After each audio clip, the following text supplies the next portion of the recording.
भूतिया होटल की कहानी। चलिए आज की कहानी को शुरू करते हैं। एक छोटे से शहर में एक पुराना और विख्यात होटल था जिसका नाम सालेन महल था। यह होटल शहरी क्षेत्र से थोड़ा दूर शांत जंगल के पास स्थित था और अपने समय का सबसे आलीशान होटल हुआ करता था। इसकी वास्तुशैली, अंदर की सजावट और वहाँ की सेवाएं यहाँ आने वाले हर व्यक्ति को मंत्रमुग्ध कर देती थी।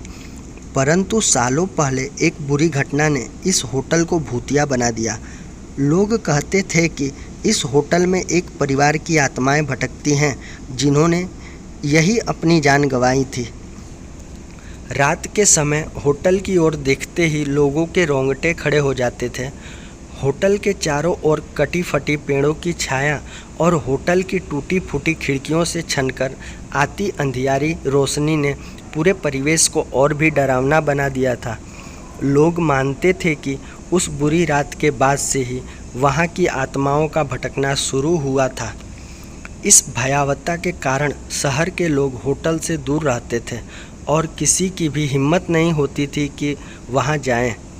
लेकिन एक समय ऐसा आया जब शहर के कुछ युवा उत्साही इस रहस्य को सुलझाने का निर्णय लिया।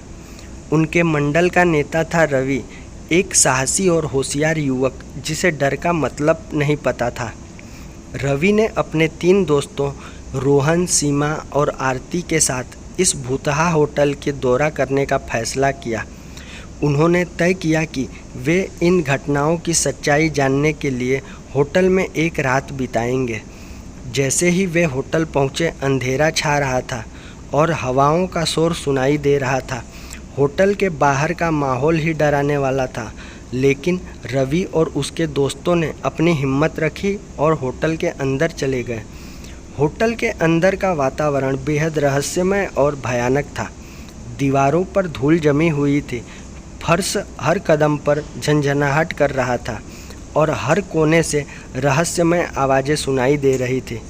उन्होंने रिसेप्शन हॉल में प्रवेश किया और वहाँ की हालत देखकर चौंक गए।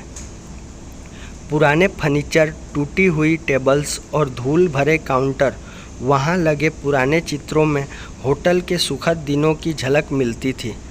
अचानक रवि को महसूस हुआ जैसे कोई उन्हें देख रहा हो। उसने अपने दोस्तों को शांत रहने के लिए कहा और मुख्य हॉल में आगे बढ़ने का सुझाव दिया। मुख्य हॉल में चलते समय उन्होंने देखा कि एक पुरानी लिफ्ट थी जो बंद हो चुकी थी और लिफ्ट के दरवाजे पर खून के धब्बे थे।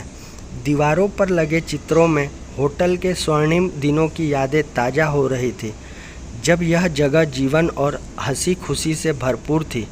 लेकिन अब यह केवल भूतों की कहानियों और डरावनी घटनाओं का केंद्र बन चुका था। अचानक से किसी ने एक ठंडी हवा का झटका महसूस किया और उन्हें एक परछाई दिखी। यह भूत की परछाई थी। भूत की आवाज़ में डरावनी ध्वनियाँ थीं। तुम लोग यहाँ क्यों आए हो? यह स्थान शापित है।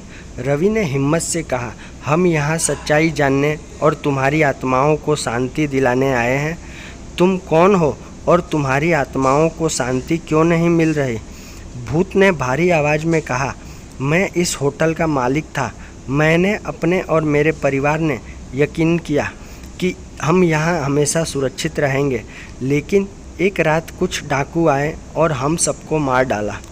हमारी आत्माएं तब से लेकर अब तक यहीं भटक रही हैं। हमें न्याय चाहिए। रवि ने वादा किया कि वह इस घटना का पर्दाफाश करेगा और उनको न्याय दिलाएगा। अगले दिन उन चारों दोस्तों ने शहर के लोगों को पूरी सच्चाई बताई और पुलिस को सबूत दिए। पुलिस ने जांच की और डाकुओं को गिरफ्तार कर लिया।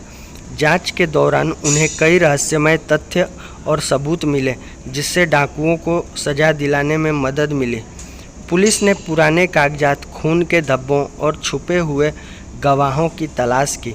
पुलिस की जांच के बाद डाकुओं को पैसे के लालच में इन मासूम लोगों की हत्या करने का दोषी पाया गया।